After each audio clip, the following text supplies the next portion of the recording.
Olá, gente, eu sou Caio Cipro, sou pesquisador, pós-doutorando pela FAPESP, aqui no Instituto Oceanográfico da Universidade de São Paulo. Bem-vindos ao Laboratório de Química Orgânica Marinha. É aqui que a gente vai conhecer todos os procedimentos, métodos, técnicas, para que aquela amostra que a gente foi até a Antártida coletar possa se transformar num dado científico que vá, no futuro, ser publicado e permitir com que o conhecimento que a gente tem sobre a Antártida possa avançar.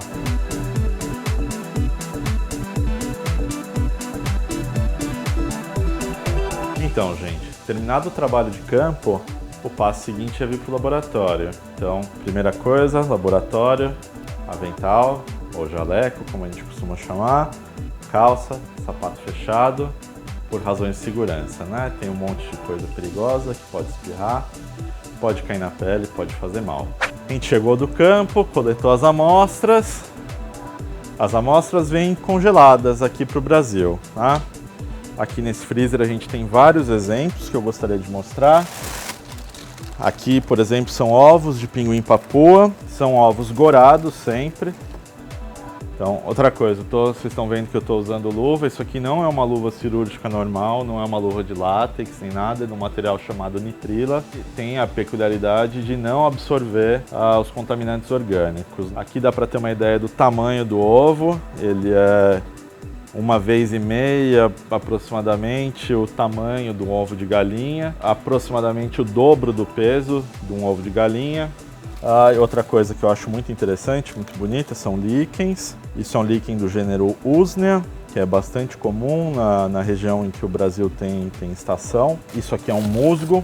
Essas amostras aqui estão em um saco plástico porque elas vão sofrer análise de metais pesados, né, de elementos traço. Tendo coletado essas amostras, o passo seguinte é começar a prepará-las para extrair. Vários tipos de análise requerem uma etapa de secagem, né, que pode ser feita em estufa ou pode ser feita num equipamento como esse aqui, que se chama liofilizador. Para o tipo de análise que eu faço, por exemplo, eu não posso usar isso, mas para outros tipos de análise, isso aqui é obrigatório. Então vai depender do que a gente quer analisar, de que grupos de contaminantes a gente quer analisar e da matriz, que a gente chama, né, do material que está sendo analisado.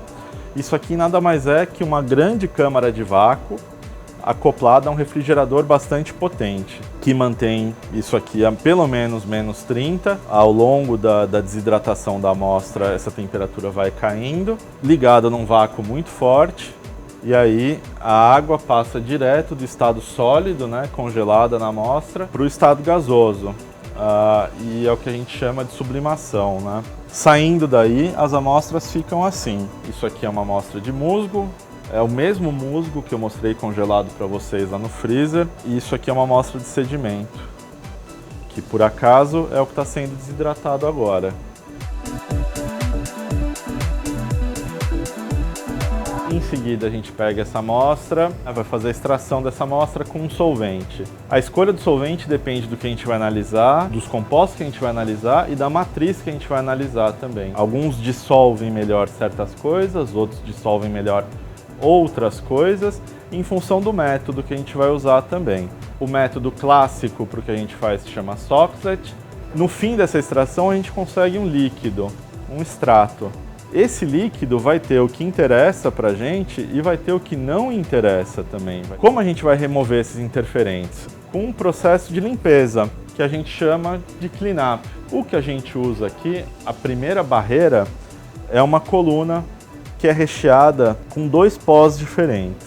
No nosso caso é sílica e alumina. A gente coloca a amostra aqui dentro, o extrato da amostra, na verdade, joga um solvente por cima e o solvente vai arrastar algumas coisas e outras coisas vão ficar retidas. Terminado isso aqui, a gente tem uma outra quantidade de extrato que pode ser purificada novamente ou que pode, inclusive, sofrer uma separação. E em seguida aquilo vai ser evaporado, vai ser concentrado naquele equipamento lá no fundo que a gente chama de rotoevaporador. Isso aqui é um rotoevaporador, nada mais é que um banho de água quente, a gente vai regular a temperatura desse banho, acoplado a um sistema de vácuo. O equilíbrio entre a temperatura desse banho e o vácuo vai fazer com que o solvente saia numa proporção muito maior do que as coisas que a gente vai analisar, as coisas que não interessam. A temperatura é menor do que a temperatura de ebulição da água, por exemplo. A gente tipicamente opera com alguma coisa entre 50 e 55 graus.